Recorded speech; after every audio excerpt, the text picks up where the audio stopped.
This is Sarah Meixel with the Pigsty, and today we're online with Dustin Oedekoven. He is the Chief Veterinarian with the National Pork Board. Thanks for being with us today, Dustin. Thank you, Sarah. I'm happy to be here today. Very good. And welcome to your new role with National Pork Board. This is exciting. You just started this new position, correct? I did, yeah. I'm a little over 2 months into the job and really enjoying working with the team at the National Pork Board and with the board themselves and producers all across the country. So it's been enjoyable. Thank you. Very good. Well, I'm excited for you. We're lucky. The industry is lucky to have you in that role. So we were tickled to hear about it.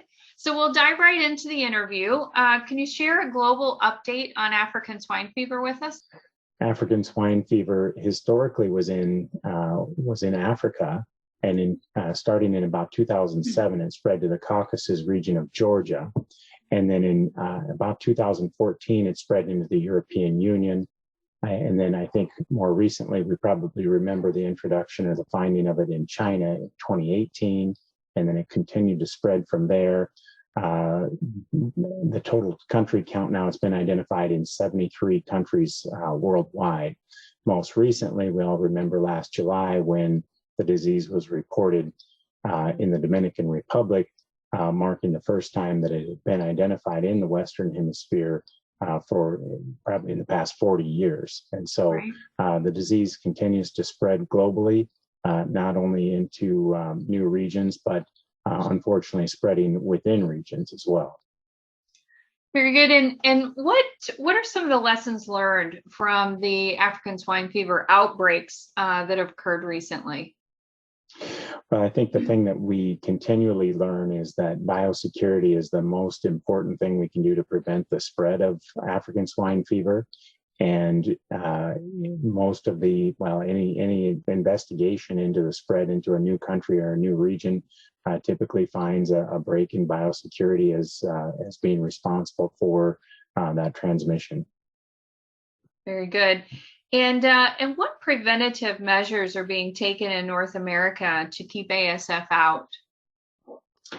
Yeah, a lot of things are being done in North America, specifically in the United States, to prevent the introduction of African swine fever virus. Of course, one of the most visible things that we see is with the Customs and Border Patrol increasing their inspections at both our seaports and the airports, trying to bolster their efforts to inspect products and things that are coming into the United States to try and prevent products that might be contaminated with African swine fever virus from coming in contact with the U.S. swine population. So some of those are increased physical inspections.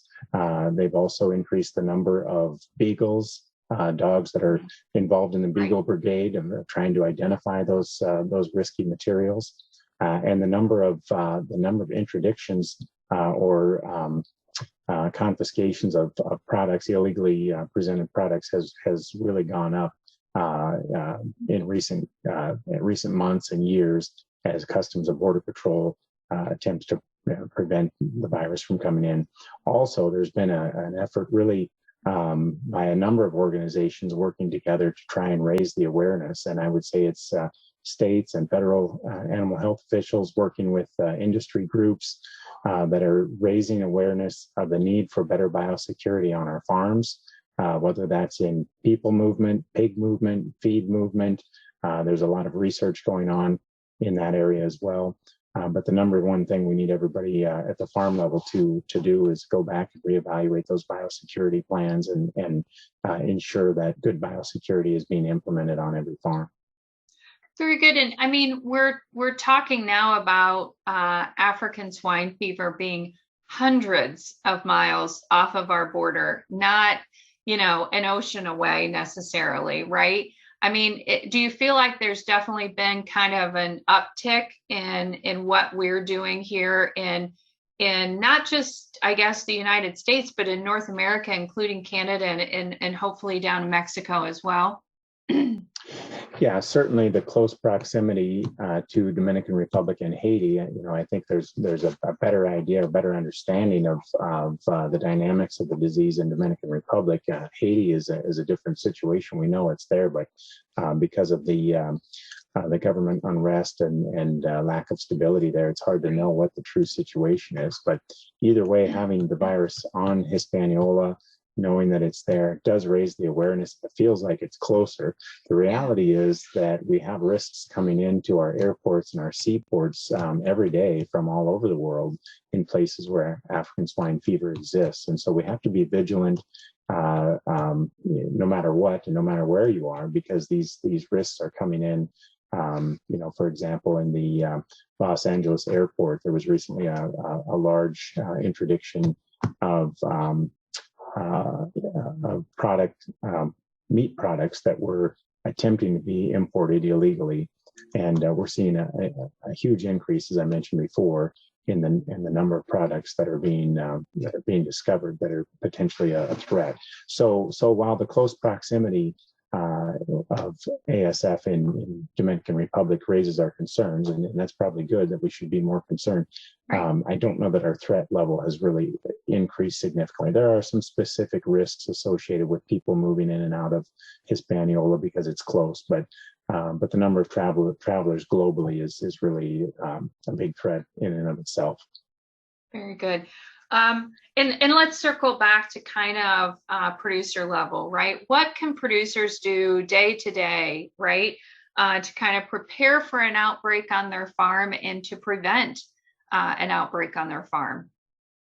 Yeah, and as I mentioned before, and it sounds like too easy of a buzzword, but biosecurity is really the biggest thing we can do to prevent the introduction of not only African swine fever, but really any pathogen. And I think what we see here in the U.S. and in recent months is probably an increase in diseases, the endemic diseases like PRRS and circovirus and some of those diseases that we deal with. And so, that's somewhat of an indicator that we may have more work to do in evaluating our biosecurity plans. After all, these are viral diseases, and they typically have similar routes of transmission to some of our endemic diseases. So, and again, it's so important, but it's almost easily overlooked. I think it's really important that producers work with their veterinarian to develop a site-specific biosecurity plan, because what may be important on one farm to prevent the transmission of disease may not be the most important thing on another farm. So it's important to really get down to the on-farm level detail and figure out where are the risks of pathogen introduction, both internally within the farm and then externally to prevent bringing stuff onto the farm. And then if there are multiple sites associated with that farm, preventing the spread of disease between those multiple sites. So there are a number of resources out there on the internet. One place that I would refer people to is securepork.org, and that's associated with developing an enhanced biosecurity program for the secure pork supply, which again, I would encourage everyone to, managers and anyone at the farm level to use those resources, work with a veterinarian to develop a secure pork supply plan.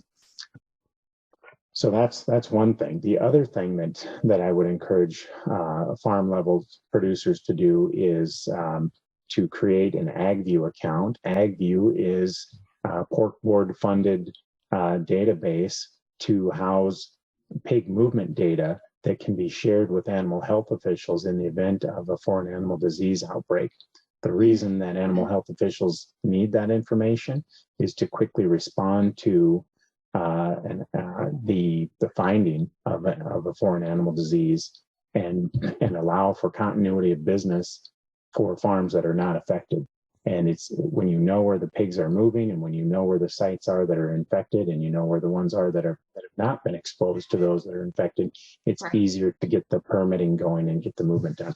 But it's important to have that data in place ahead of time. So agview.com is where you would go to create that AgView account and begin entering movement data in there to be prepared for an animal disease outbreak. And just a quick comment. I mean, data sharing can be kind of scary for not just for producers, but for anyone, right?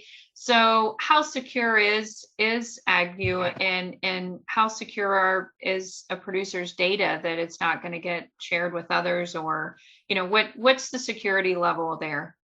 The data in AgView is kept privately, and it is shared with state or federal animal health officials only if needed in the event of a foreign animal disease outbreak. And so the movement data is kept securely, and there are permissions that the user agrees to as far as when that data is shared and how it is shared. But it's really important that that data exists and that it's kept in a standard format so that again, the decisions can be made quickly when the time is when it's time to make those decisions. Right, because we're talking about losses to the industry, extreme losses, right? If there is an outbreak, and the whole goal will be getting production back on track, right? Yeah, that's exactly right. When you consider that the pork industry in the United States exports nearly 30% of its products, and that there are millions of pigs in transit moving all the time, because that's the way the industry is built, is just in time movement Right. to the next production segment. One of the most concerning things about the African swine fever outbreak is that it would stop all exports immediately, so we would lose our export markets, and daily movement of pigs would halt for a time. We commonly hear 72 hours, but I think it could be even longer if we're not able to demonstrate, just how widespread or how limited an outbreak may be. And so, again, having that data allows the people that are that have the responsibility of making those decisions.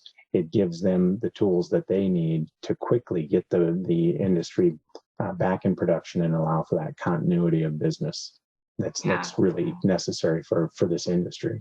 Right. And if we've learned anything from COVID, it's that how quickly pigs can back up, right?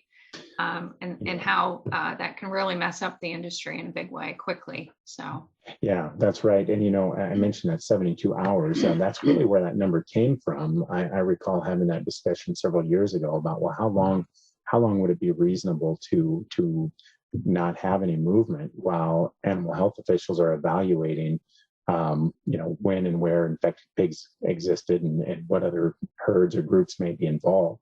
And really it came down to 72 hours is about as long as the industry could stay still and not have any welfare issues, or I should say minimize the welfare issues due to feed availability or space availability, particularly looking at the farrowing barn and pigs needing to be weaned and adult pigs needing to be moved. And so there is a timeliness issue and an urgency to get the business moving as quickly as possible.